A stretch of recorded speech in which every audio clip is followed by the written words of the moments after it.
Kamera çekimini buradan yapmışlar. Eskiyi mi diyorsunuz? Hı. Amirim, niye tekrar gelindi buraya?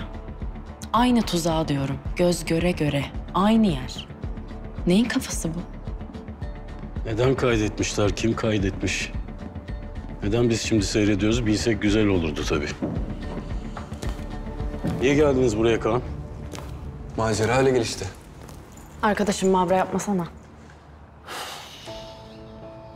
Depoya gittiğimde bir mevzu vardı. Anlayamadım. Gider misin dediler. Öyle gelişti. Ya aynı yere geliyorsun. Aynı yere. Evet de kime diyecektim bunu? Ben bu filmi gördüm diyebileceğim bir siz varsınız. Arabada Cihangir'le miydin? Evet. Sen mi söyledin tuzağı? O da biliyordu. Neyi biliyordu? Nasıl bir tuzak olacağını Cihangir de biliyordu. Zaten o yüzden erken hamle ettik. Nereden ne çıkacağını biliyordu diyorsun. Doğru mu anlıyorum?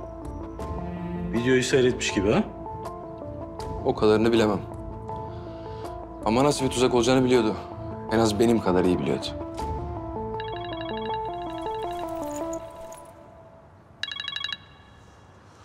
Efendim? Tamam. Geliyorum. Cihangir uyanmış. Beni çağırıyor.